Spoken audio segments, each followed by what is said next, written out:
নমস্কার, আশা করি সবাই ভালো আছেন। আমিও ভালো। কাশি হয়েছিল, কমেছে। দেখি আজকে আপনার সাথে কথা বলতে পারি কিনা।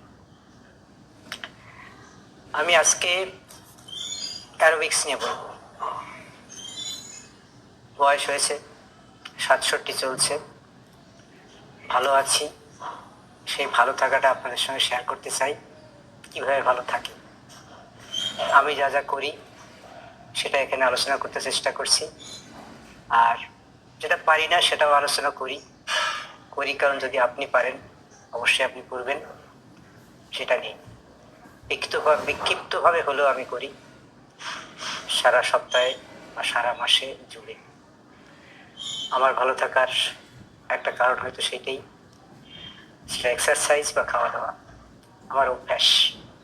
সে অভ্যাস নিয়ে আপনাদের আজ শেয়ার করব, আলোচনা করব। আপনারা যে অংশ নেন, ভালো লাগবে। ভালো থাকবেন। আমি শুরু করছি আজকে আলোচনা অ্যারোবিক্স। অ্যারোবিক্স মানে উইথ অক্সিজেন। অক্সিজেনের সাথে যে এক্সারসাইজগুলো করা হয় সেটা হচ্ছে অ্যারোবিক্স। আর অক্সিজেনের সহায় ছাড়া যেগুলো করা হয় অ্যানারোবিক্স, উইদাউট অক্সিজেন। উইদাউট অক্সিজেন কোনগুলো করা হয়, যেগুলো দ্রুততার সাথে মাসেল ডেভেলপমেন্টে, মাসেল গঠনের জন্য করা হয়, সাধারণত জিমে করা হয়, যেমন ওয়েট লিফটিং। আর অ্যারোবিক্স হচ্ছে উইথ অক্সিজেন, মানেই তো উইথ হাওয়া। যত বেশি আমরা হাওয়া নিতে পারবো তত আমাদের অক্সিজেন বেশি যাবে, কোষে কোষে পৌঁছাবে, আমাদের শক্তি বাড়বে, কোষের কার্যক্ষমতা বাড়বে, আমরা সচল থাকবো, রোগ আমাদের থেকে দূরে থাকবে। যেমন হাঁটা, জগিং। হাঁটা নিয়ে আগে কথা বলেছি, আমরা কিভাবে হাঁটতে চাই। সকালে হাঁটি, দুপুরে হাঁটি, বিকেলে হাঁটি। কিন্তু সকালে হাঁটাটা খুব প্রচলিত হাঁটা। প্রথমে আস্তে আস্তে হাঁটা, তারপরে একটু দ্রুততার সাথে হাঁটা, তারপরে আবার আস্তে আস্তে হাঁটা। এতে যারা রিসার্চ করেন তারা বলেন কর্মক্ষমতা, কোষের কর্মক্ষমতাতে বাড়ে, অক্সিজেন সঠিকভাবে কাজ করতে পারে। জগিং হাঁটার থেকে দ্রুততার সাথে হয়, আরও বেশি কাজ হয়, বিশেষ করে কার্ডিওভাস্কুলার, রক্ত সঞ্চালনে অত্যন্ত উপযোগী যদি আমরা জগিং করি। কিন্তু জগিংয়ের একটাই সমস্যা আমাদের ক্ষেত্রে, আমরা যারা বয়স্ক, যাদের হাঁটুর সমস্যা আছে বা ইনজুরি আছে, তাদের ক্ষেত্রে জগিংটা কিছুটা সতর্কতার সাথে করা দরকার। যদি করি তাহলে সতর্কতার সাথে করব, অথবা কোনো ট্রেনার বা ফিজিওথেরাপিস্টের সাহায্য নিয়ে করব। এটা খেয়াল রাখতে হবে, কারণ আমরা ভালো আছি, বিপদ আমাদের যে কোনো সময় আসতে পারে। ও তো উৎপেতে আছে, সেই জঙ্গলে ঢুকেছেন, বাঘে যেমন গাছের আড়ালে উৎপেতে থাকে, হ্যাঁ, কখন আপনাকে বাঘে ভাবে আপনার ঘাড়টা মুটকে দেবে। এই বয়সে যে কোনো বিপদ যেন আমাদের চারিদিকে আসে, উৎপেতেই আছে তারা। সুযোগ পেলেই লাভ দেবে, আমাদের ঘাড়টা ভেঙে দেবে, কোমর ভাঙবে, হাঁটু ভাঙবে, সবকিছু ভাঙবে। তাদের থেকে সতর্ক থাকতে হলে আমাদের সতর্কই থাকতে হবে। এই যে বয়সকে কিছুটা থামিয়ে দেওয়া, থমকে দেওয়ার যে প্রক্রিয়া, একটু ভালো থাকা, তার জন্য এটা করতে হবে। আসলে বয়স যখন কম ছিল তখন 1 বছর বাড়লে আনন্দটা বাড়তো, কবে গোপ উঠবে, কত ইত্যাদি ইত্যাদি। হ্যাঁ, যেন নতুন জন্মদিন, মানে আরেকটু বড় হলাম, আরেকটু বড় হলাম, উৎসাহ জগাতো জন্মদিনে হ্যাপি বার্থডে। আমাদের কাছে হ্যাপি বার্থডে একটা জন্মদিন এলে মনে হয় অনেকখানি কমে গেল, তাই না? আমাদের বয়স বাড়ে না, আমাদের বয়স কমে। আর কমা বয়সটাকে যাতে আরো দ্রুততার সাথে না কমে, তার জন্য তো আমাদের এই কাজ, আমাদের আলোচনা। এবার আমরা ওয়াকিং করলাম, জগিং করলাম, এই দুটো ইকুইপমেন্ট ছাড়াই করা যায়, কোনো যন্ত্রপাতি ছাড়া করা যায়, জিমে না গিয়েও করা যায়। এর জন্য জিম লাগে না, শুধু যেটা লাগে একটা ভালো শু লাগে। ভালো সময় যে কোনো শু না পরে যদি আমরা স্পোর্টস শু গুলো ইউজ করি, অ্যাথলেটরা যেগুলো করে, একটু দাম বেশি, কিন্তু তাতে গ্রিপিংটা ভালো থাকে, অর্থাৎ আমাদের পা হুড়কে বা কোনোভাবে পড়ে যাওয়ার সম্ভাবনাটা কমে যায়। সেজন্য এই অ্যাথলেট শু ইউজ করার খুব দরকার আছে। দ্বিতীয়ত সাইক্লিং করলে হাঁটুর উপরে, জয়েন্টের উপরে কাজটা বেশি করে, ওখানে মসলটা বেশি লাগে। হাঁটায় যেটুকু জয়েন্টের উপর চাপ লাগে তার থেকে সাইক্লিংয়ে বেশি লাগে। সাইক্লিংয়ের আরো অনেকগুলো সুবিধা আছে যেগুলো হাঁটায় পাওয়া যায় না। সাইক্লিং করতে হলে আমরা সাধারণত মানে সমতল রাস্তায় করি, কিন্তু সমতল রাস্তা থেকে একটু রাফ রাস্তা বেছে নেওয়া ভালো, তাতে শরীরের হেলদোল বেশি হয়। যার জন্যে এক্সারসাইজ হিসাবে সেটা কার্যক্ষম বেশি। যাদের আর্থ্রাইটিস আছে তাদের সাইক্লিং খুব উপযোগী। সাইক্লিং করলে জয়েন্টের ব্যথা, আর্থ্রাইটিসের ব্যথা কমে যায়। আর সাইক্লিংটা সবসময় করা যায় না, যেমন ওয়াকিংটা সবসময় হয়, সারা বছর ধরেই করা যায়, ঘরে করা যায়, বাইরে করা যায়। কিন্তু সাইক্লিং তো ঘরের ভিতর হয় না, এটা আউটডোরে করতে হয়। আর আমাদের এই বাংলায় বর্ষা অনেক দিনই থাকে। বর্ষাকাল বলে তো একটা কালই আছে, 2 মাস 2.5 মাস ধরে বৃষ্টি হয়, আমরা সেই সময় সাইক্লিং করতে পারি না, সারা বছরই যাইয়া হয়, সুতরাং সবসময় করা যায় না। যখন করে যায় আমরা সে সময় করবো।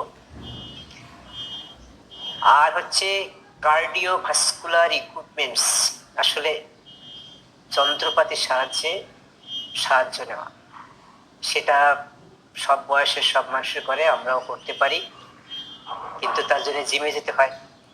জিমে না গেলে বাড়িতে আনতে হয়। অনেকগুলো আছে, যেমন যন্ত্রপাতি হলে যদি আমরা সিঁড়ি ভাঙ্গি, যন্ত্রপাতির সমান কাজ হয়, এটা ঘরে বসেই করতে পারি, জিমে যাওয়ার দরকার নেই। অথবা ট্রেডমিল কিনতে হয়, ট্রেডমিল কিনে ঘরে বসে করা, কিন্তু ঘরে করলে হয় কি অনেকগুলো জায়গা লাগে, তো একটা স্পেস লাগে। সেই স্পেসটা আমরা এড়াতে পারি যদি আমরা ধারের কাছে যদি কোনো জিম থাকে, জিমে যাওয়া করা। আর জিমে আর একটা ব্যাপার হয় যে এই সময় কোনটা করা ভালো কোনটা করা খারাপ, ওখানে যারা ইনস্ট্রাক্টর থাকে তারা বলে, সুতরাং সেটা আমাদের পাওয়া দরকার। হঠাৎ করে যদি মাসেল পেন শুরু হয়, হঠাৎ করে মাথার ব্যথা শুরু হয়, হঠাৎ করে বুকে যদি চেপে ধরে, নিঃশ্বাসের সমস্যা হয়, তাহলে সেসব ক্ষেত্রে তখনই আমাদের থামিয়ে দেওয়ার দরকার আছে। এটা না করে বরং তখন ডাক্তারের বা ফিজিওথেরাপিস্টের বা ট্রেনারের হেল্প নিতে হবে, তাদের পরামর্শ নিয়ে করতে হবে। অর্থাৎ জিমে গেলে আমার ক্ষেত্রে কতটা প্রযোজ্য হবে, আমার যদি 50 বছর বয়স হয়, 60 বছর বয়স হয়, 70 হয়, 80 হয়, তাহলে আমি 50 বছরেরটা তো আর 80 বছরে গিয়ে করতে পারবো না। আমার একটু পরামর্শ দরকার হবে, কিন্তু তারা অভিজ্ঞ, তারা আমাকে বলে দেবে, হ্যাঁ এটা আপনি করুন, এটা আপনার করা লাগবে না। আর একটা হচ্ছে সুইমিং, সাঁতার। সাঁতারে মূলত হাতের এবং পায়ের কাজ বেশি হয়। জলের মধ্যে আমরা হাঁটলে কার্ডিওভাস্কুলার এক্সারসাইজ হয়। এটা জলের মধ্যে ব্যালেন্স রাখা, বডিটাকে ভাসিয়ে রাখার জন্য জলের সঙ্গে প্যাডেলিং করা। জলের ভিতরে যে প্যাডেলিং করা, জলকে চাপ দিয়ে দিয়ে করা, এটা। আর তো হাতের কাজ, পায়ের কাজ আমরা জানি, বাংলাদেশের মানুষ আমরা জানি সুইমিং কিভাবে করতে হয়, কোথায় করতে হয়। কিন্তু শহরে পুকুরের বড় অভাব, নদী তো দূরস্থান, পুকুরের বড় অভাব। আমাদের এখানে আছে গঙ্গা, বাংলাদেশে বুড়িগঙ্গা, কিন্তু সে তো স্রোতস্বিনী, সেখানে তো সবাই যেতে পারে না, বাড়ি থেকে বহু দূর। সুতরাং বাড়ির কাছে পুকুর দেখতে হয়। যদি পুকুর থাকে, জৈবিক সুইমিং পুল থাকে, তাহলে আমাদের সেখানে যেতে হবে, সাঁতারটাকে অভ্যাসের ভিতরে রাখতে হবে। মাও সেতুং সেই শেষ জীবনেও দেখেছি তার ছবি, তিনি নদীতে সাঁতরাতেন, স্রোতস্বিনী নদীতে তিনি সাঁতরাতেন। ভালো থাকার অন্যতম একটা পন্থা সুইমিং। আমাদের বয়স আমাদের অনেক কিছু করতে দেয় না, যখন বেশি বয়স হয়ে যায় তখন এই মুভমেন্ট করাটার সমস্যা হয়। আমরা সেক্ষেত্রে চেয়ার যোগ করতে পারি, যোগ ব্যায়াম, কিন্তু চেয়ারে বসে পায়ের কাজ, হাতের কাজ, বডি মুভমেন্ট করা। এতে হয়তো ফ্রি হ্যান্ড যেভাবে করি সেভাবে ততটা কাজ হবে না, কিন্তু ওই যে বলে নাই মাওয়া থেকে কানা মাওয়া ভালো, সুতরাং আমাদের কানা মাওয়া গ্রহণ করতে হয়। আমাদের চেয়ারে বসে চেয়ার যোগটা অভ্যাস করতে হবে, যতটা পারি সেখানে করব, তাতে অন্তত মেন্টাল হেলথটা ভালো থাকে, স্ট্রেসটা কমে, রাতে ঘুম ভালো হয়।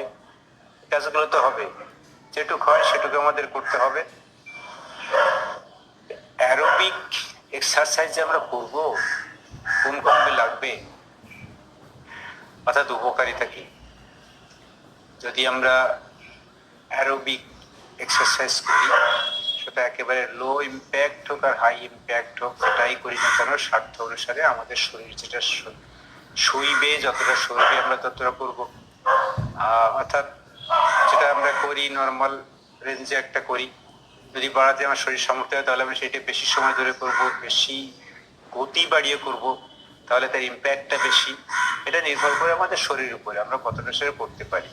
কিন্তু উপকার হতে এটা হাড়ের শক্ত করতে সাহায্য করে, বোন ডেনসিটি বাড়ায়, এটা মাসেলকে শক্তিশালী করে, আর এর ফ্লেক্সিবিলিটি বাড়ায়, অর্থাৎ শরীর নমনীয়তা যে বাড়ায়, মাসেল নমনীয়তা, আমরা মুভমেন্ট ভালো করতে পারি।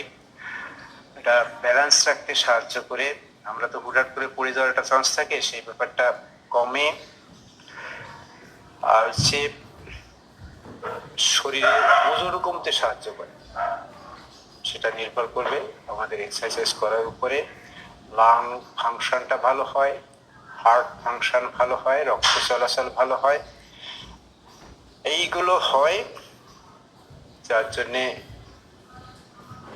ব্লাড কোলেস্টেরল কন্ট্রোল করতে সাহায্য করে, কোলন ক্যান্সার হওয়া থেকে রোধ করে, আর কি করে ডায়াবেটিস যাতে না হয় সে ব্যাপারে সাহায্য করে, শরীরের স্ট্যামিনা বাড়ে। আসলে অ্যারোবিক্স এক্সারসাইজ একটা হোল বডি এক্সারসাইজ, মাথা থেকে পা পর্যন্ত সবকিছুতে অংশ নেয়। বিভিন্ন প্রকার আছে, বিভিন্ন ধরন আছে, সেগুলো আমাদের সাধ্য অনুসারে আমাদের করতে হবে। আমরা যদি করতে পারি তাহলে আমরা ভালো থাকবো। কিন্তু কতগুলো ব্যাপার আছে, যেমন এর কিছু রিস্ক আছে, যে আমরা করবো হঠাৎ করে পড়ে গেলে ফ্র্যাকচার হতে পারে, সেগুলো সতর্ক থাকতে হবে। বা যদি ফ্র্যাকচার থাকে তাহলে আমরা করবো না, বা ডাক্তারের বা ফিজিওথেরাপিস্টের পরামর্শ করব। আর কি জয়েন্ট পেন যদি খুব বেশি থাকে সেক্ষেত্রে যেমন কিছু এক্সারসাইজ কম হয়, তেমনি কমন সব করতে গেলে জয়েন্ট পেনটা বাড়বে, এটা আমাদের দেখতে হবে। আর যেটা বলছিলাম যে রিক্সের ভিতরে করতে করতে যদি হঠাৎ দেখি যে বুকে চাপ অনুভব করছি, নিঃশ্বাসে কষ্ট হচ্ছে, বা চোয়ালে ব্যথা করছে, মাথা ধরছে, বা মাথায় অন্ধকার হয়ে আসছে, এই ঘটনাগুলো ঘুরলে আমরা বন্ধ করি, সঙ্গে সঙ্গে বন্ধ করবো, আর হবো না, সতর্ক হবো। কেন হয় সেটা আগে জানবো, তার থেকে জানবো অভিজ্ঞদের কাছ থেকে, বা ডাক্তারের কাছ থেকে, বা ফিজিওথেরাপিস্টের কাছ থেকে, তারপরে তাদের কথা মতো আমরা করবো। ভালো তো আমাদের থাকতেই হবে, আর ভালো থাকতে হলে অ্যারোবিক এক্সারসাইজ আমাদের করতে হবে। ভালো থাকবেন। আপনারা যদি আমার কথাগুলো মনে হয় যে এটা যুক্তিগ্রাহ্য, তাহলে আমাকে সাপোর্ট করবেন, লাইক করবেন, মন্তব্য করবেন, বা শেয়ার করবেন, অথবা সাবস্ক্রাইব করবেন। যেটা করুন, কিছু একটা করবেন, তাতে আমার বলার উৎসাহ বাড়বে। যদি আর পাঁচজনটা শুনে তাদের অভিমত পেলে আমি নিজেকে রিচ করতে পারবো, শেয়ার করতে পারবো আমার আইডিয়াটা। আসুন সবাই মিলে ভালো থাকি।